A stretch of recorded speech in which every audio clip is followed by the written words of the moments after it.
Welcome to the No Chill podcast, where facts get thrown out the door and no topic is too wild to get flamed. I need you to chill. Whether it's game-winning shots, blockbuster flops, or celebrity meltdowns, oh, come on! I'm calling it exactly how I see it. I've got no filter, no apologies, and definitely no chill. Let's get reckless. Welcome back, guys. It's been a week once again, like every other week, and I'm sure you've all been through it as well too. But let's get to some fun and entertaining stuff that's happening this week that's just been bugging me, all right? The MTV VMAs was this past week, and I don't know if MTV thinks all of his former fans just kind of grew up and are now addicted to their local news station, but now the VMAs are on CBS? Whose idea was this anyway? Imagine MTV, the kid that stopped caring about music videos ages ago, now is shipped off to his stepdad's house, which is CBS. MTV is barely relevant cable at this point, so apparently besides the 80 hours of ridiculousness you can watch, Paramount figured why not air the VMAs on a broadcasting network to get more eyes on it. The nerve of CBS trying to call itself hip by hosting an award show for Gen Zers. That's like your grandma now saying, let's get lit. Like, ew, it just sounds terrible. What's worse is you even kept it on MTV at the same time. Just in case if anyone was wondering that, they didn't miss out while simulcasting it, there's two places you could watch it just to be safe. They had the nerve to sit here and trot out Mariah Carey, LL Cool J, Ricky Martin, and Busta Rhymes like they were the Avengers from 2000. It felt less like the VMAs and more like MTV a reunion tour. And I promise you, no one in that audience knew who the hell any of these artists were to begin with. CBS is now picking up the VMAs to counter the Grammys, now moving to ABC in a couple years. It's like the cool parties are now moving to someone else's house, so now you're trying to throw your own party hoping everyone noticed. But guess what? No one did. I think it might be time just to cut the VMAs out from our yearly rotation. You hate to hear anything bad about your team's or city's franchise, and this is once again no exception at all, as our Detroit Tigers and the Illich Sports and Entertainment execs and former players aren't just striking out on the field, they're striking out at basic human decency, turning the boys club into a full-time gig, and the highlight reel it's not hitting too many home runs, as they have been accused of misconduct towards women over the past 2 years, ranging from offensive comments to physical confrontation. Now, this spans across 4 vice presidents, 2 other highly ranking employees, and former Tigers players and broadcasters themselves. A current male working employee told The Athletic that the working environment was not a place women can feel safe, which is just sad to say because you are in your professional career at this point and you can't be professional is just a shame. There is no way whatsoever this frat boy mentality should exist in any workplace, period. The allegation and organization exits are coming to light with the Tigers in the midst of yet another strong season, and it's going to be devastating if this remains to be the focal point whenever they are on TV or they head into the postseason. I'm not too sure what the front office does now moving forward, but I see big changes if this is deeper than what we know so far from these allegations. It might be time to clean house on a lot of people you thought you knew for the greater good. All right, and one of the dumbest stories I have come across this week, this one takes us to the sea with the Royal Caribbean, where you don't just sail away from your problems, you can literally dive away from them, as one guy has such bad luck at the casino, he tried to escape by diving overboard. Yes, you heard that correctly. He tried to dive overboard mid-cruise near San Juan, Puerto Rico, trying to escape a nearly $16,000 debt that he racked up. I don't think that was the smartest escape plan, but then again, that's just me. as he was quickly apprehended by jet skis and arrested by the Customs and Border Protection.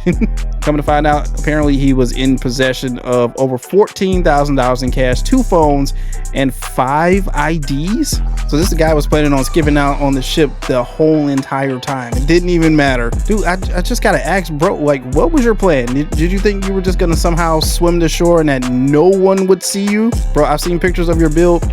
You are not the Michael Phelps type. I'm telling you right now, you wouldn't have made it. This has to go along with one of the dumbest criminals you know.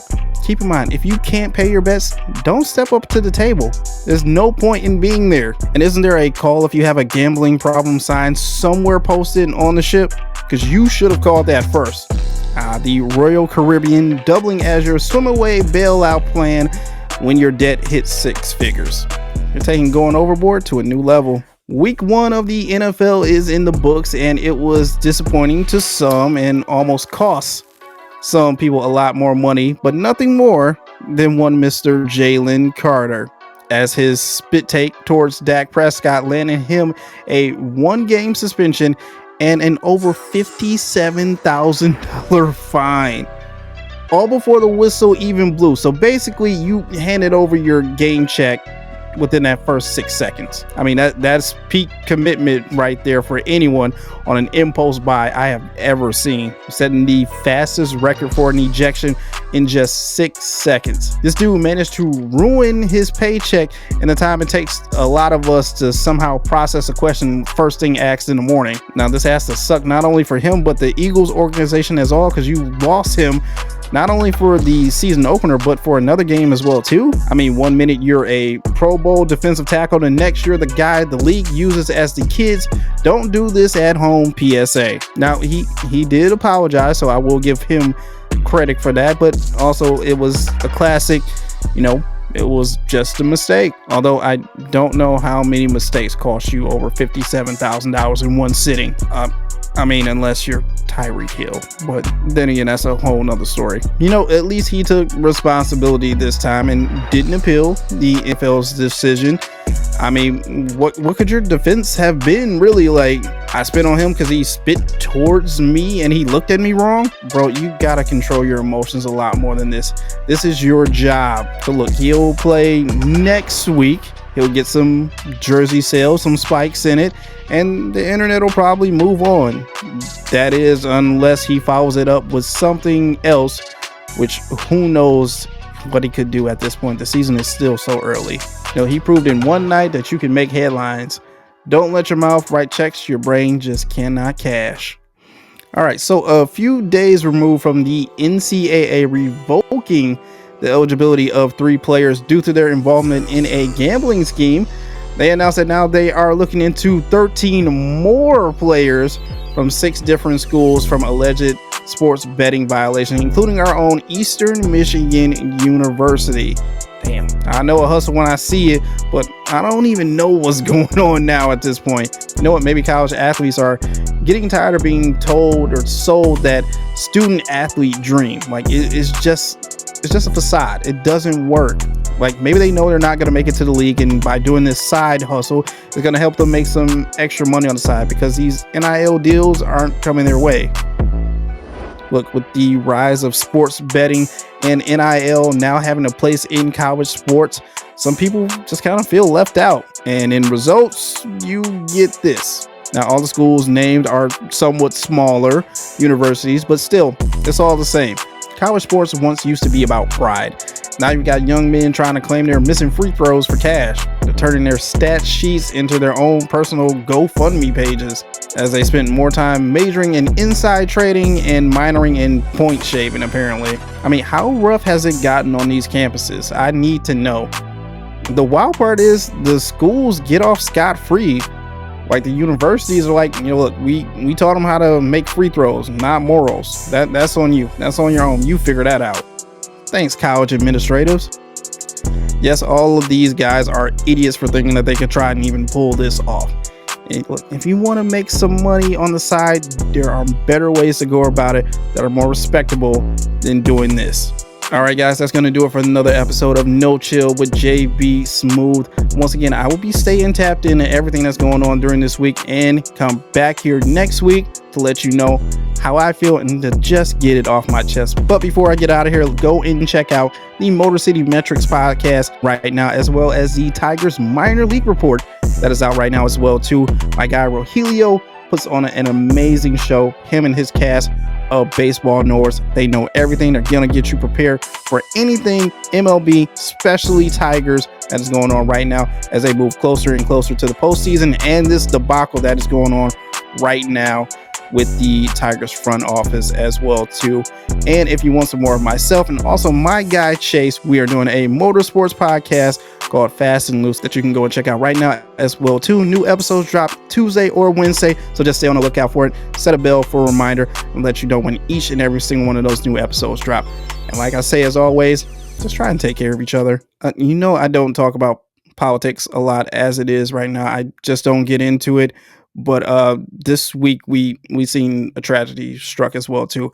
Obviously, it is 9/11 week, so we always send prayers to those who we have lost in that tragic accident, to them and their families who still year after year have to sit here and endure the pain that they've had from a tragedy like that. But we also got to experience another tragedy as well too, in one Mr.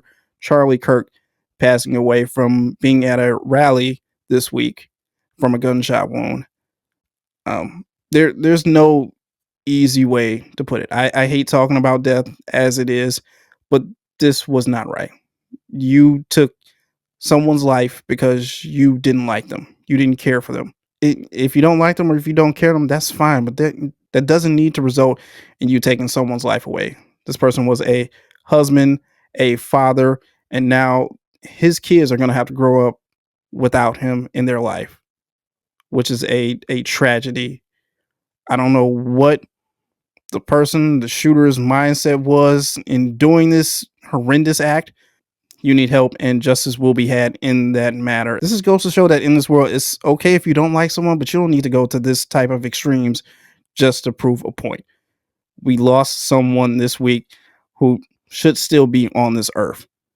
I don't understand this. And as a world, a community, we all just need to get better at being nice to one another.